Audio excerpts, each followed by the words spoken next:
Terima kasih Tuhan, Engkaulah segala-galanya bagi kami, dan hanya Engkau, karena semuanya itu adalah karya-Mu dalam hidup kami. Terima kasih Tuhan, karena Engkau baik. Buat kami dapat bersyukur kepadamu dan tetap berkata, Engkau baik. Terima kasih Tuhan. Dalam nama Tuhan Yesus, hamba sampaikan apa yang Engkau mau. Haleluya. Amin.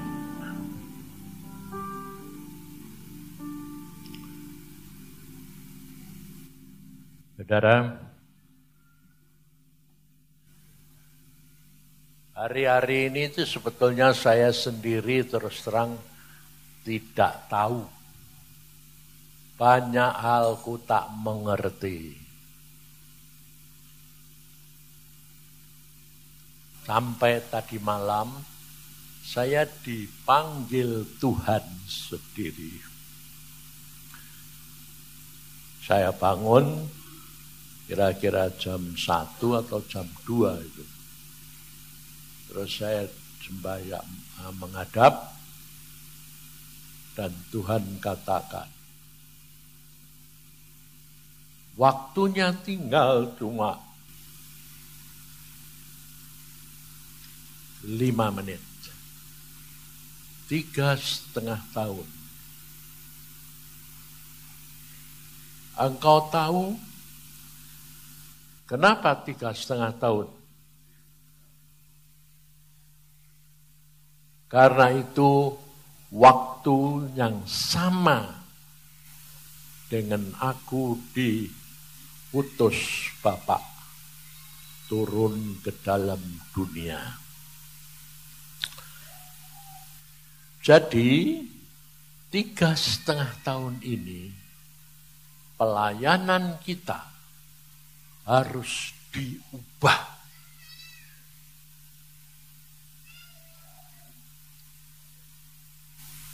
Maksudmu diubah itu bagaimana? Kamu belajar dari firman. Jadi pelayanan kita mulai sekarang harus diubah seperti 3,5 tahun Tuhan Yesus datang dan menyiapkan segala-galanya untuk kedatangannya Dia kedua kali.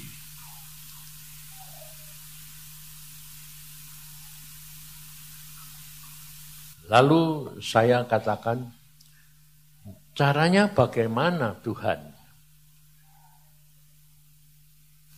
Apakah kita harus bagaimana? Nah, saya minta supaya semua berdoa, supaya mendapat bagian daripada pelayanan itu. Terutama para pimpinan, kita harus belajar. Karena dalam waktu masa 3,5 tahun, bahwa pelayanan kita di dalam dunia ini diubah. Tidak seperti yang biasa kita lakukan sekarang. Berubah. Disesuaikan dengan 3,5 tahun cara Tuhan Yesus di dalam dunia sampai nanti kedatangan Dia kedua kali. Ini dibagi beberapa bagian. Bagi para pemimpin itu harus banyak berdoa dan tanya Roh Kudus. Sebetulnya saya sendiri sudah diajari Tuhan selalu ngajar kepada saudara, tanya Tuhan Roh Kudus, bagianmu apa? Karena ternyata bagiannya itu banyak. Contohnya di dalam 3,5 tahun Tuhan mendidik murid-murid. Dari murid-murid Tuhan, sebetulnya muridnya Tuhan yang cuma 12 rasul. Tapi sebetulnya itu banyak, 500 lebih yang dimuridkan oleh Tuhan. Tapi dari 12, toh tetap ada yang gugur. Jadi kalau dalam 3,5 tahun ini banyak hamba-hamba Tuhan gugur, jangan kaget. Biasa. Tuhan sendiri pun murid-muridnya pada berguguran. Petrus, semua pada waktu Tuhan Yesus di Taman Getsemani, tidak ada satu orang muridnya yang mampu mendampingi dia. Sampai murid yang terkasih sekalipun meninggalkan dia. Semua. Makanya Tuhan Yesus berkata, tetapi Bapakku tidak meninggalkan aku. Tapi saudara perhatikan, di atas kayu salib, dia berteriak juga, Eli, Eli lama sabachthani. Bapak, Bapak, seolah-olah ditinggalkan. Apakah Bapak meninggalkan? Tidak. Dia tidak sanggup melihat anaknya seperti itu. Tapi karena itu kehendak dia demi menyelamatkan kita, dia korbankan anaknya. Dan di atas kayu salib itu dia tidak tahan. Dia memalingkan wajahnya, bukan meninggalkan. Memalingkan wajah. Hanya memalingkan wajah saja, anaknya Tuhan Yesus sudah berkata, kenapa engkau tinggalkan aku? Dan itu kenyataannya, saudara. Hidup kekristenan, kalau kamu memalingkan atau meninggalkan Tuhan, atau sikap hatimu berubah, sama dengan Tuhan memalingkan wajah. Dan kalau Tuhan memalingkan wajah, hidupmu kacau. Tidak ada yang bisa kecuali menyerah sampai kepada mati. Itu kuncinya. Makanya Tuhan berkata, setialah sampai akhir. Dalam dunia kamu menderita, tapi percayalah, aku sudah mengalahkan dunia. Makanya dibagi dalam beberapa bagian. Jadi hamba-hamba Tuhan, murid Tuhan dari rasul-rasul maupun 500 maupun yang lain. Jadi kita menjadi hamba anak-anak Tuhan, kita harus fokus sama Tuhan. Jangan fokus dengan perkara-perkara yang lain di dunia ini. Maupun istri, suami, anak-anak. Itu tambahan. Tapi yang penting adalah pribadi Tuhan dan hatimu. Banyak orang hidup dengan Tuhan itu dengan pikirannya. Dengan cara memikirnya sendiri. Dikiranya kalau pikirannya begini untuk Tuhan itu baik, belum tentu. Kita kerap kali tidak bisa mengerti. Makanya sampai saya selalu katakan, tambah dekat Tuhan, tambah dekat sampai akhirnya saya bilang, banyak hal ku tak mengerti. Benar-benar tidak bisa mengerti. Tidak bisa menebak Tuhan. Memprediksikan Tuhan. Tidak bisa. Yang kita butuhkan adalah sikap hati yang selalu fokus sama Tuhan. Dan hineni, rendah hati. Selalu katakan, Tuhan, aku tidak bisa lepas daripadamu. Makanya saya dibekali Tuhan. Pada waktu dipanggil Tuhan menjadi hambanya, Tuhan bilang, ingat, setiap kali kamu harus katakan, Lukas 10:17, aku adalah hamba yang tidak berguna. Aku hanya melakukan apa yang diperintahkan oleh Tuhan kepadaku. Selainnya adalah hak Tuhan. Dan kalau saya dibekali Tuhan begitu, saudara harus ingat, setan tidak pernah tinggal diam. Dia punya kerja adalah menekan, menarik, atau mendorong. Jadi kalau dikatakan tidak berguna, malah dia berkata, loh kamu tidak ada gunanya, dihina, diapakan. Nah, tapi ingat, apapun yang terjadi, itu baik. Sebab setan itu jahat sekali, licik sekali.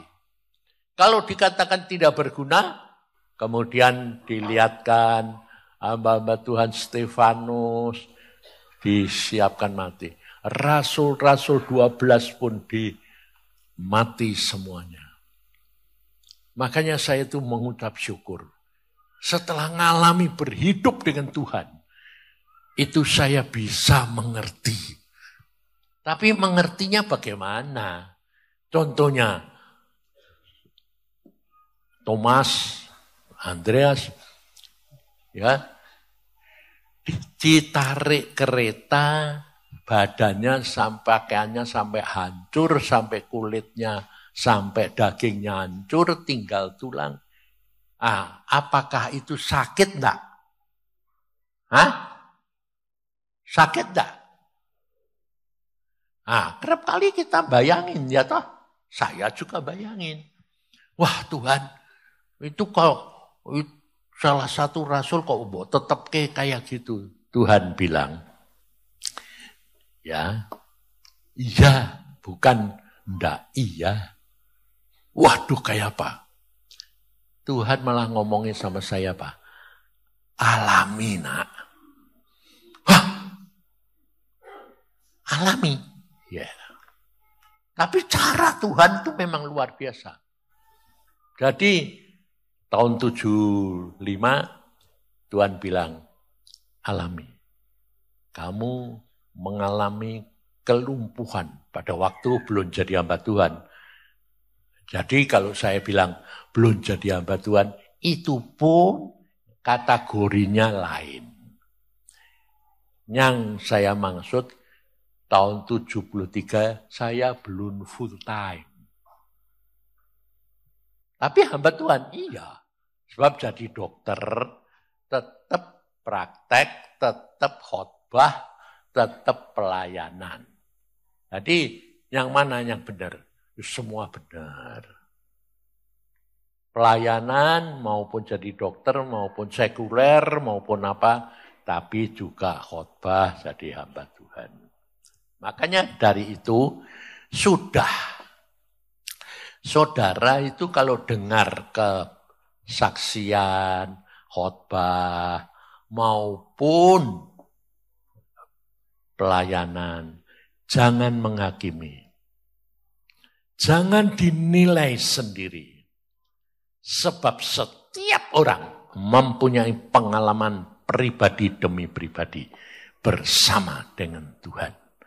Masuk surga enggak gandeng-gandengan pinter. Tapi nyatanya kamu kepingin gandengan. Sudah tahu kalau tidak gandeng-gandengan, tapi tetap kepinginnya gandengan. Nah, piye coba? Makanya gandengannya yang mau gandoli itu dibikin ribut.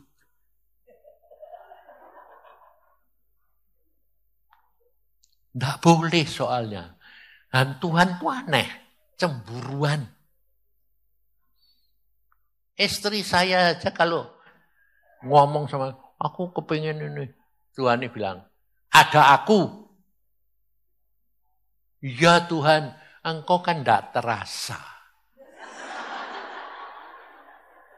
Itu saja Tuhan sudah cemburu.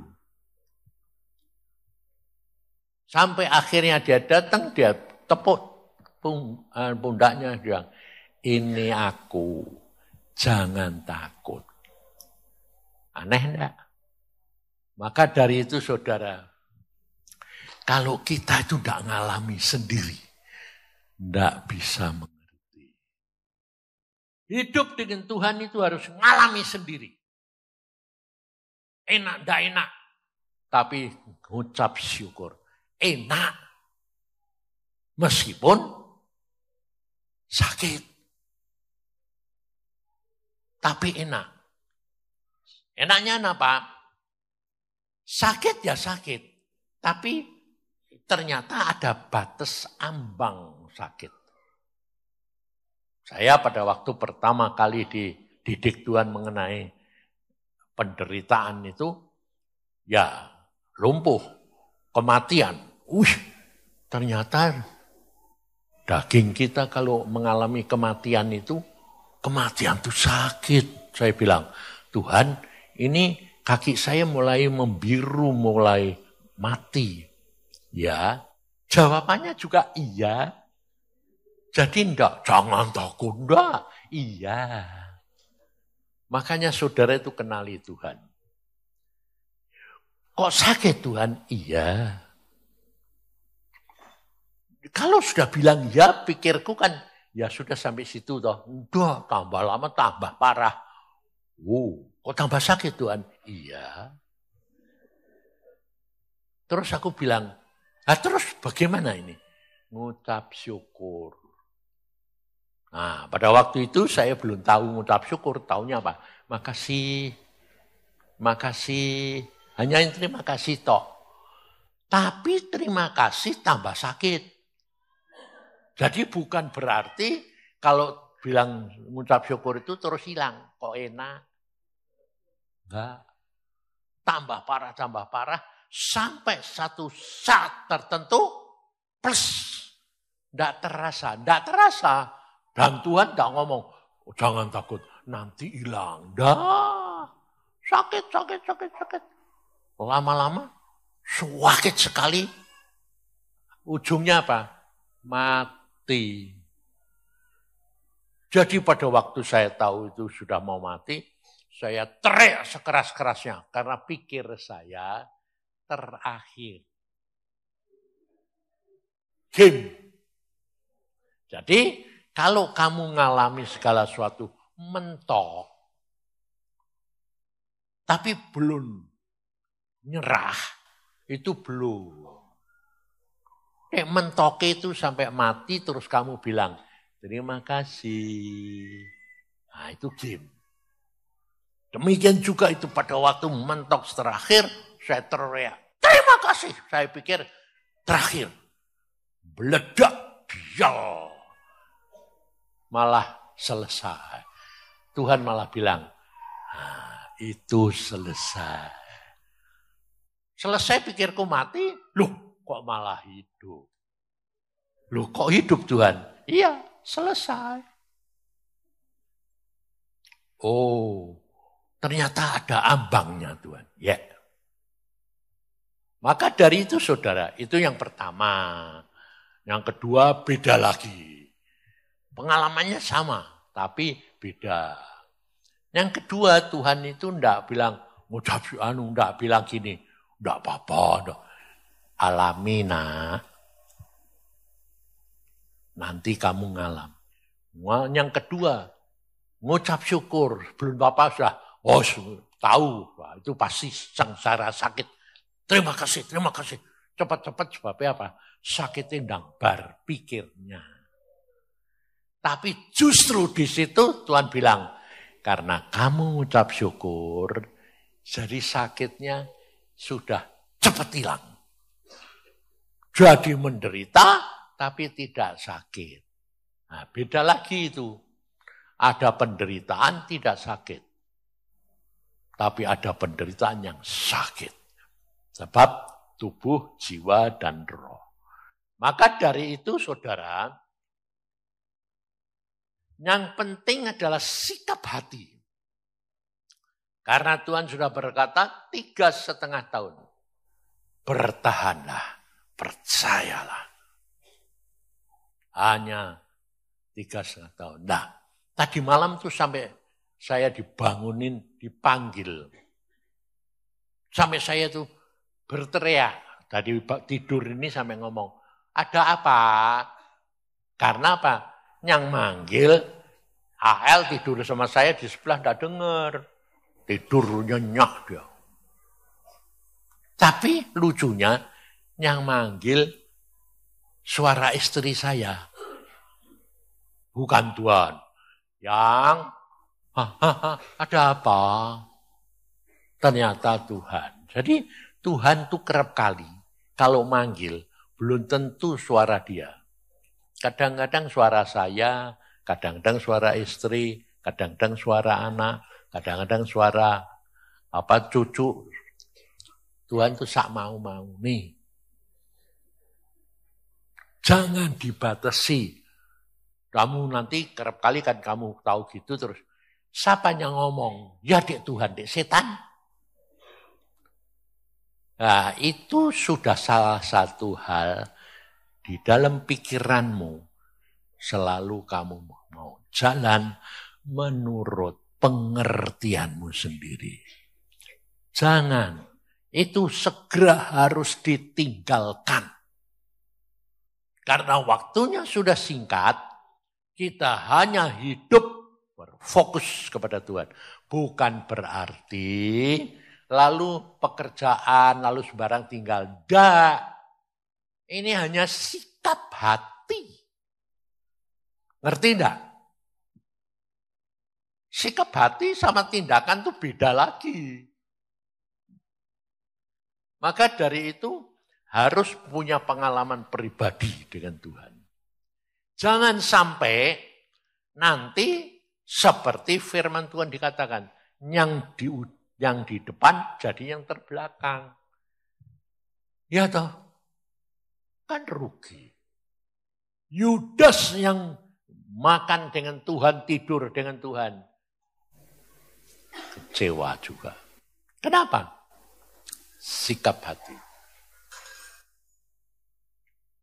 Tapi tidak usah kamu lalu Yudas dinilai kayak gini. Sebab setan itu jahat sekali. Sehingga akhirnya ada agama Yudas. Karena apa? Dipikirnya Yudas itu pasti selamat lah. Dipakai Tuhan luar biasa. Sudah menyalibkan Tuhan. Tapi Tuhan sudah ngomong, itu bisa dibalik sampai Yudas selamat. Dan Yudas jadi contoh. Saya bilang, Alkitab sudah ngomong, Yudas itu anak kebinasaan. Aku milih kamu 12 murid, satu di antaramu setan. Jadi dari permulaan tuh Tuhan sudah tahu kalau itu setan. Iya. Kenapa dibina terus? Itulah Tuhan. Tidak bakal ngerti. Sak mau-mau nih dia. Itu Tuhan. Kita ciptaannya itu harus benar-benar sadar. Kita diciptakan untuk apa? Jangan sampai kamu diciptakan seperti Yudas. Ngerti? Sampai sekarang ada pelajaran juga. Mengatakan begini. Kita ini dipilih Tuhan untuk menggantikan kedudukannya Lucifer. Jadi bukan Tuhan Yesus. Dan dikatakan Lucifer diciptakan lebih pertama daripada Tuhan Yesus. Saya bilang, hati-hati. Di dalam Wahyu ditulis, Yesus berkata, Aku adalah ciptaan yang pertama. Tidak ada yang lebih nomor satu kecuali Yesus. Kemudian, kok Yesus sudah ada? Sudah. Saya juga sampai tanya itu. Masa Tuhan, kamu itu kalah hebat sama setan? Tuhan bilang, enggak. Nah, kenapa pada waktu engkau diciptakan kok engkau seolah-olah kalah sama setan? Enggak kalah, Tuhan itu enggak pernah kalah. Dia itu luar biasa. Tapi setelah diceritakan Tuhan sendiri, saya bilang, Tuhan tuh hebat luar biasa. Itu saya diceritain Tuhan, dipelintir sama setan lagi. Katakan kamu menghina Yesus. Masa Yesus diumpamakan kayak amoeba? Aku bilang, aku ini diceritani Tuhan sendiri. Tuhan tuh rendah hatinya luar biasa. Jadi disamakan apa? Tidak masalah. Makanya perkara nama juga Tuhan Yesus tidak pernah masalah. Sebab namanya itu memang macam-macam.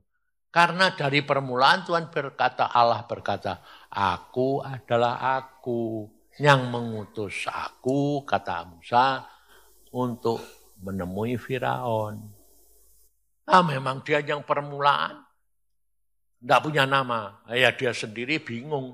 Namaku apa? Wong dia yang utama. Kau tanya, Bapak siapa?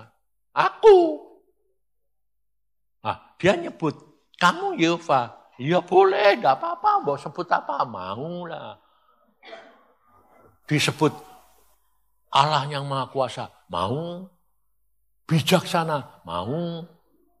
Kebenaran. Mau. Makanya pada waktu saya diberitahu, saya bilang, Tuhan keadilanmu di mana coba? Orang yang di ujung hutan sana tidak pernah kenal engkau. Kalau mati, piye? Bisa selamat? Bisa. Kenapa bisa selamat? Lalu Tuhan tunjukkan, itu di ujung dunia. Tidak kenal aku, tidak kenal Injil. Dia menyembah pohon. Nah, terus Tuhan bilang, tuh lihat, tuh nyembah apa? Nyembah pohon. Dia nyari apa? Dia bilang, aku sedang nyari kebenaran. Yang dimaksud kebenaran itu apa? Ya hati nuraninya dia sendiri. Tidak ngerti apa-apa. Tuhannya muncul. Ya, akulah jalan kebenaran dan hidup. Tok. Lalu dia bilang, aku percaya engkaulah kebenaran. Udah. Terus selamat. Lah kok enak aku bilang gitu. Kita yang jungkir balik gini, belum tentu selamat. Iya. Nah, kenapa begitu? Lah memang dia ya belum kenal, belum ngerti kok. Makanya ada ayat, tiap orang dituntut menurut perbuatannya. Jadi karakter itu penting sekali. Dan sikap hati itu penting.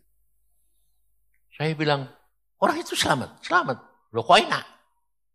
Cuma bilang, aku percaya kebenarannya. Dia percaya iman. Ya deh yang datang itu, kamu deh setan. Dia tahu nih, aku tahu dia tulus, dia selamat. Jadi bagaimana Tuhan? Terus orang yang jahatnya kayak begitu. Ini jahatnya sedikit. Dua-dua masuk neraka, ya toh? Terus dihukum kekal. Di mana adilmu? Aku bilang. Tuhan bilang, enggak, aku tetap adil. Yang tahu sedikit dihukum sedikit, yang tahu banyak dihukum banyak. Lah dua-dua kan masuk kekal? Enggak, aku yang ngukur. Nanti satu saat setelah berapa ribu tahun sudah hilang, ya hilanglah, balik kepada tidak ada. Nah jiwanya kemana? Hilang lagi, tidak ada. Oh, terus nanti yang kekal di neraka siapa? Setan. Sama siapa? Sama dukun-dukun pengikutnya. Oh, banyak perkara kita tidak tahu, saudara. Tapi kalau kita tahu, kita nanti bisa ngucap syukur. Apapun, mati pun, oh murah. Sebabnya apa? Kita tinggal bersama dengan Tuhan. Luar biasa. Maka dari itu, saya tadi malam itu dibangun sampai saya tidurnya itu, tidak karu-karuan. Nyenyak ya ada nyenyak. Tidak tidur ya ya, tidur ya ya. AL tidur sebelah saya, dia bilang gini, Kong tidurnya kok tidak bisa tenang ya. Siapa yang tenang? Wong sedang mikiri Tuhan. Semalaman ya segitu, biasa lah. Ngucap syukur senantiasa. Jadi kita itu harus berubah. Karena Tuhan berkata, pelayanan kita harus diubah. Caranya bagaimana? Saya sendiri tidak tahu. Mahanaim bagiannya Iin. Bagaimana caranya? Tanya Tuhan sendiri. Bagiannya apa? Nanti Agung pun saya kasih tahu. Berubah. Harus 3,5 tahun seperti apa yang dialami oleh Tuhan Yesus di dalam dunia. Itu yang harus kita contoh sebagai pola. Nah, sebagai apa? Tahu. Saya hanya dikasih tahu begitu, saya sampaikan. Selanjutnya, tanggung jawab sendiri-sendiri. Masuk surga tidak gandeng-gandengan. Jadi hidup kekristenan, saudara, itu harus pribadi. Ya, makanya banyak yang lihat gini. Di surga nanti kursi kedudukan orang-orang yang itu banyak embok-embok. Oh, aku bilang iya betul. Karena mbok-mbok itu sing tukang sembayang. Karena seperti yang dialami oleh seorang hamba Tuhan yang terkenal. Ya KKR, dia luar biasa menyembuhkan, dia mujizat. Terus malaikatnya datang bawa mahkota. Pikirnya dia, buat saya. Hamba Tuhan. Lewat di belakang, lu kok jalan terus? Mahkotanya dibawa terus. Dikasih siapa? Mbok-mbok yang sedang duduk di pojok. Loh, kenapa mbok-mbok? Tuhan berkata, kamu melakukan mujizat ini karena mbok itu sing sembayang. Oh, berarti bukan karuniaku Tuhan. Mbok itu yang sembahyang. Oh, mahkotanya pemilik dia. Iya.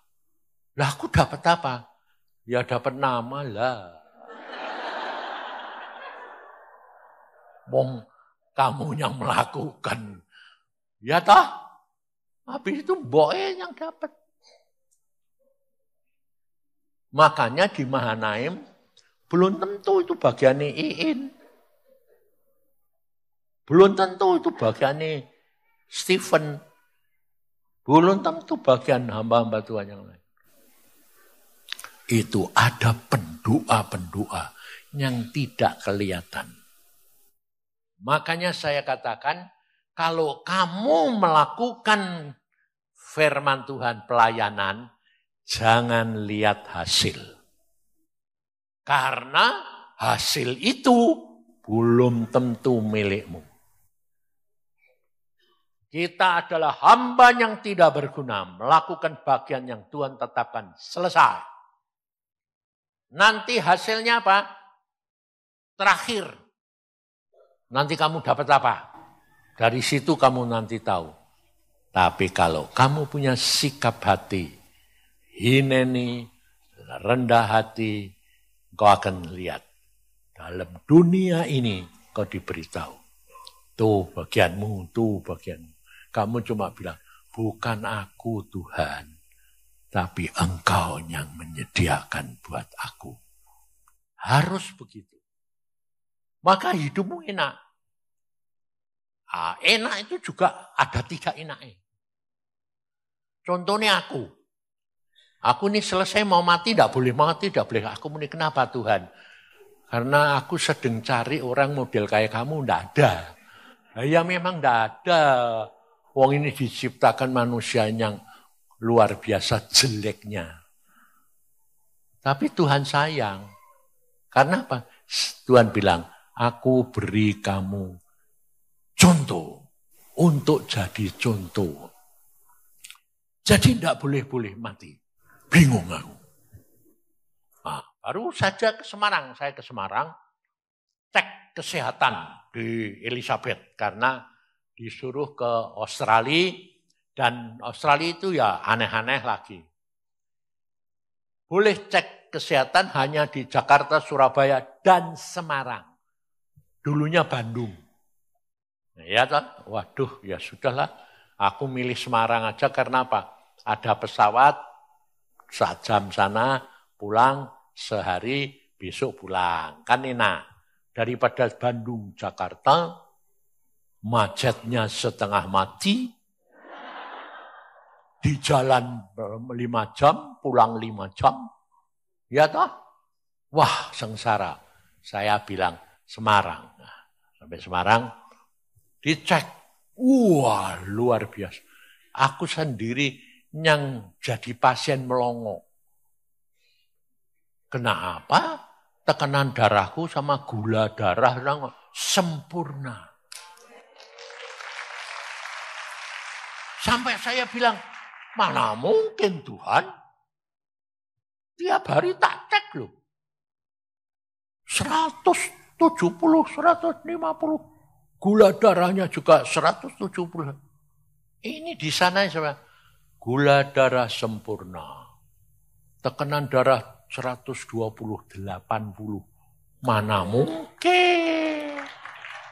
Sampai susternya bilang gini, makanya ceknya mesti di Elizabeth.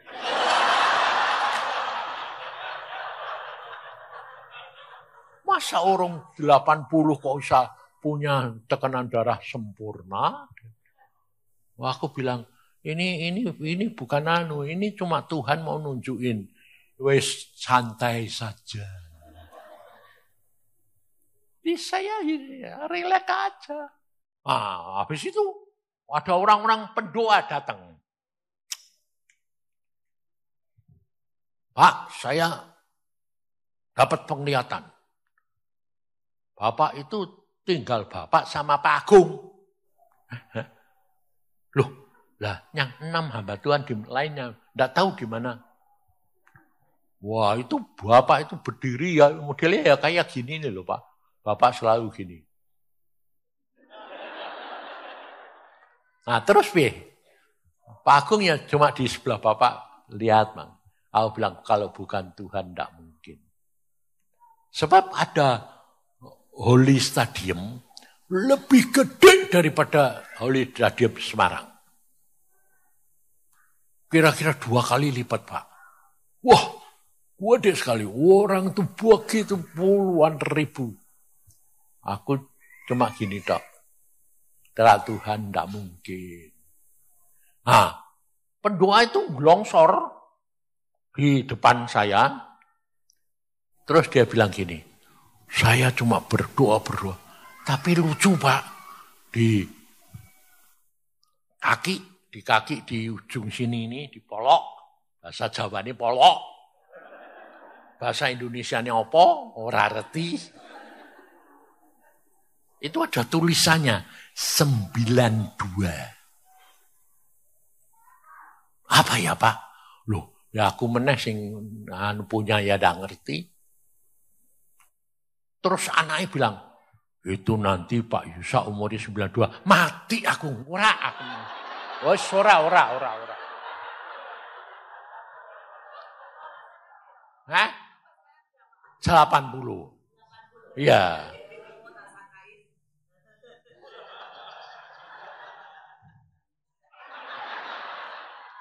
(92) itu kan berarti 12-13 tahun ya toh.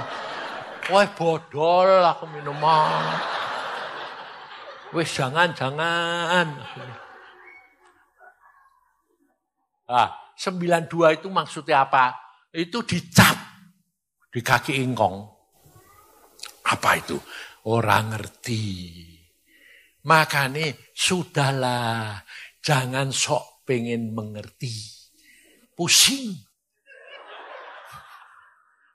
Ya toh, pusing loh. Lebih baik santai. Gelinding baik. Ngucap syukur. Ya toh. Karena Tuhan itu baik. Ya toh. Jadi saya tambah sehat. Tambah ada apa-apa ya wes sudah. Naik tingkat 5. Nggak berhenti kong. Tapi yang melaku terus.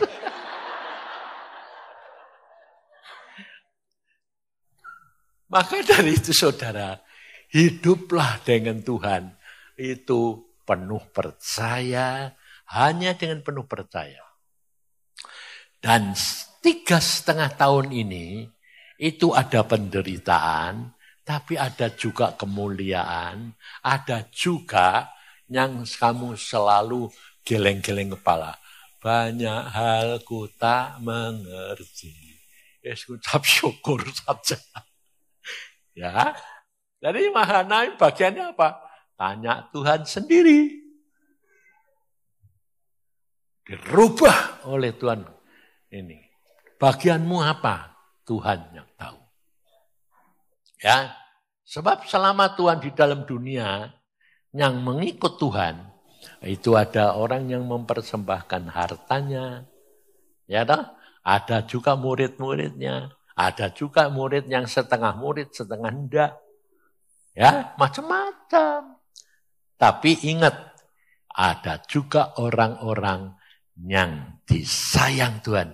Seperti Maria Magdalena. Itu ngerjain apa juga, pelacur itu? Ayo. Ngerjain apa?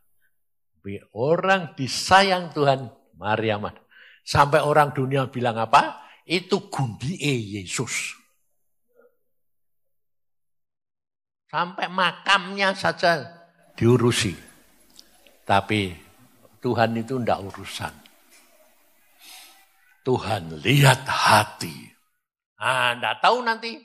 Kita nanti di surga ketemu Maria Magdalena itu jadi apa? Jadi permaisuri, jadi apa? Tidak ngerti. Jangan menilai. Yang penting dirimu dewek. Kamu dijadikan Tuhan apa? Ngucap. Percayalah Tuhan itu baik. Jadi 3,5 tahun ini hadapi dengan sukacita. Ya. Sebab aku sendiri terus terang suruh ngomong di sini aku sampai ngomong sama Tuhan. Tuhan, aku ini ndak ngerjain apa-apa. Di ngomong di depan pekerja-pekerja warrior jago-jago perang. Aku ini bakal ngomong apa, Tuhan. Terus dengar lagi dari Irin kemarin bos-bos pada belajar. Aku ini ngomong apa? Nggak taunya tadi malam dipanggil. Kowe ngomong ini. Oh ya. Habis iya ya, lalu saya bilang apa? Lah bagianku apa? Ngucap syukur.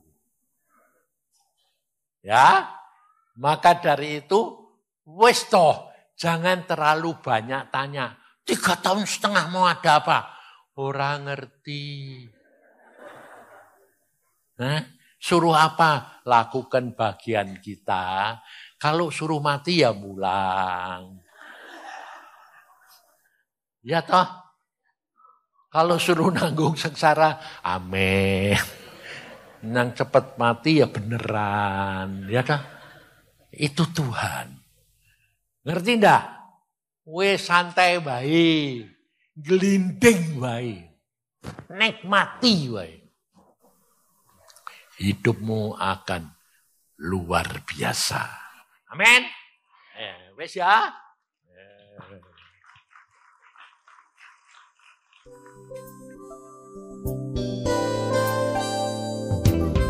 Anda diberkati dengan pemberitaan firman Tuhan. Dapatkan kaset, VCD, CD, MP3, dan buku-buku rohani dari hamba-hamba Tuhan, Evangelis Yusak Cipto, Pendeta Petrus Agung, Evangelis Iin Cipto, dan hamba-hamba Tuhan lainnya. Tersedia juga banner dan alat-alat tarian lainnya. Hanya di toko buku Bless to Bless, Jalan Boulevard Barat Raya, Ruko In Kopal, Blok F, nomor 50, Kelapa Gading, Jakarta Utara. Hubungi 45851254 atau 92958800. Bless to bless, bless to bless.